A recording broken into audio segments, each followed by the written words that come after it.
there, and as usual, I'm Aaron from Laststandgamers, and welcome. So with all the Mortal Engine content that we've been playing on the server, I had a look on the workshop, and last week this guy popped up. This is a lovely replica of the London Mortal Engine. It's got houses, apartments, important buildings. It's also got a command area. This thing is absolutely massive though. These are large wheels down here, and you can see there's going to be a little bit of clang on this, so I may take this up to space. Look at the scale of that thing.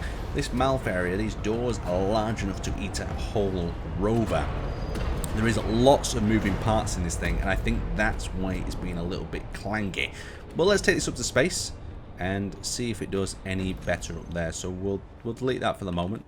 So here we are in space. Now usually I do like to tour the rovers in situ, so the environment that they'd be most likely driving around in, but due to Clang taking this one over, I am not too sure that I can do that, and it would be quite irritating to push through the video with all them clangy sounds happening. So let's begin the tour.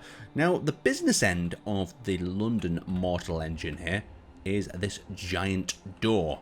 To either side of this giant door are these arms that work as grinders and welders. So there's a little welder there and grinders, and these can grab the poor little Mortal Engine and drag it in through the doors into here. That I'll show you is fully functional, even has a ramp that lowers down here so it can scoop up the poor Mortal Engine. On the side there is some cargo and storage, and there is a full grinding and disassembly area that tears the poor little engine to pieces. Up at the back here we have got a ring of fire. I don't know if it's breaking things down, and then the rest of the thing is pretty much a shell. There is also atmospheric thrusters that are active to try to keep this thing from phasing through the ground.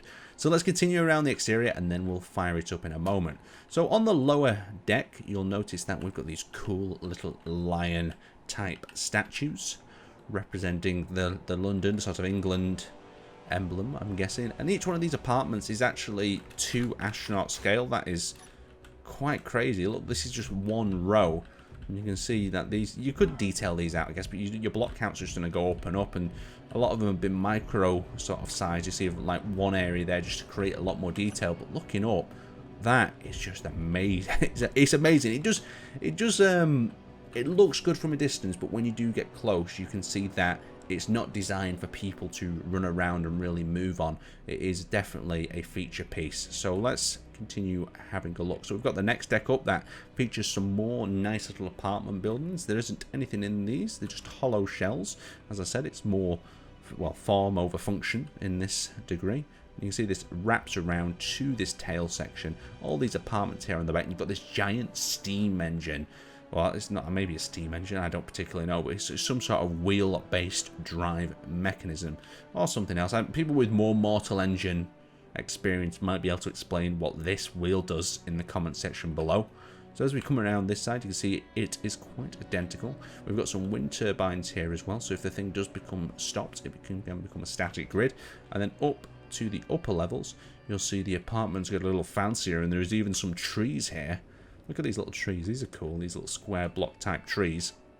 And then coming over on this side, we have the main control area with some more green areas representing grass and these fancy little gardens. And if you remember the movie, there's a little point where the flak turrets are on the back and they have to quickly take them out and then jump into the main area here where the super weapon is housed. A little bit more detailing in here, and it looks like the super weapon is in fact broken off, but there is a super weapon that does go into that slot that can be fired forward. So all really quite cool. I did want to try this out on the planet, but we're going to have to demo it here in space, and then we'll take it for a very clangy drive down there. So inside we have a number of options. We have, first off, this timer block that activates the main doors here at the front. It also lowers the scooping ramp down there as well, so you could scoop a smaller rover inside. Now as we switch between these various seats, they all have little jobs to do. So you can see this one has a dark mode, power all. What's dark mode do? Oh, so that turns off all the lights around the place, so you could perhaps creep up on a rover in there. I don't think there's any creeping up in this big thing, is there? They know you're there, and you're that big that most likely they'll be able to get away I think that's one of the main issues with these lads. So you've got the cooling plant that I'm guessing is the rotating thing. Oh, so that's what it must be, some sort of cooling plant on the back. We'll rotate that back up. We don't want to overheat ourselves. I don't think we will in space anyway. Dark mode, we've got the gate at the front and we've got the grinder pistons. Let's try that and have a look. So the grinder pistons obviously lower down. And then I guess they just cut their way through the mortal engines. Any scrap metal that falls off can be sucked into the vacuum cleaners underneath. And that pushes all the way to the ground. Very nice indeed. You have to be careful not to cut your own grid up. And let's raise them back up. So number 8 is it? Oh, number 6, sorry. That raises them back up. And then we can also close the door by hitting that timer block again. So very cool. There's lots of little functions you can see over here as well. We have the doors, the cooling plant, eating sequence here. So let's have a look at this little chair. What does this one control? So this one controls cooling plant, grinding, grinders, dark mode. So a lot of the systems are repeated on here. If we just get a little sense of scale, you can see Clang's already taken us over in space. The interiors aren't really complete. It's definitely one to look at from a distance, this one. So let's take it down to the planet and we'll take it for a spin.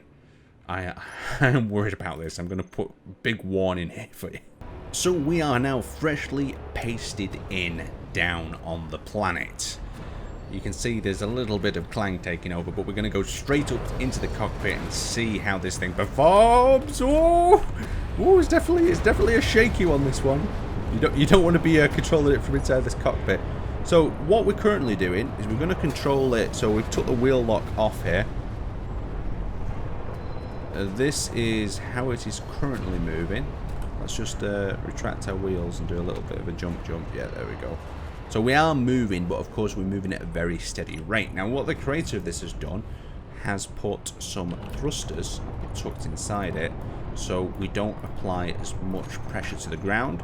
So we've activated them, and we've also got rear-facing thrusters and stopping thrusters so we can actually accelerate in this. I don't think it's going to break any land speed records. You can see we're jumping around between 10, 20, 18, 19. Oh, we're picking up some speed. But I don't think our turning radius would be particularly good. No, hang on. No, it's not. It's turning pretty well. It's a lovely one to look at, this one, definitely from a distance. The detailing in all the apartments and the little buildings is great. Could you live on it on our server? You definitely have to rebuild a lot of the decks. It's not survival functional, but I don't think it was ever intended to be. Look at that. We're rolling now with relatively no Clang.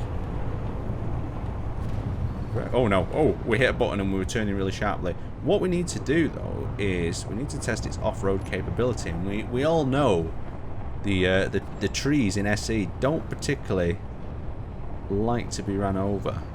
So we'll try getting acceleration up the best we can. Front doors are opening a little bit. London might need some repairs after this.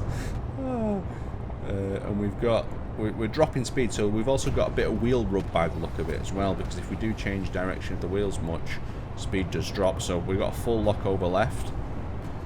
What am I doing trying to test out functionality of this thing? Things in Space Engineers this size never seem to be super functional, unless it's a spaceship, of course, because they can just float around a bit.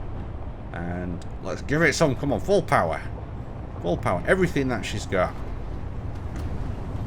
Oh, we're getting up to 25, 26. Let's get a 30 on, and we're just going to go straight into that hill area there.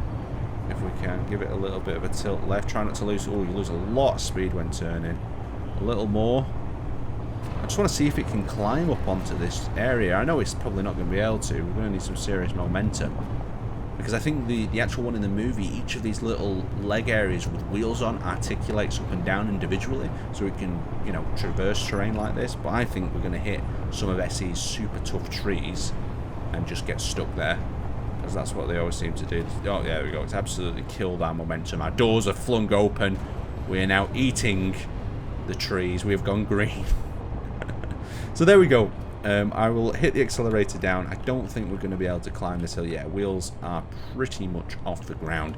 There is a quick look at this lovely creation from the Steam Workshop. Hopefully you enjoyed it. Let me know if you know any particularly cool details about this Mortal engine that I might have missed.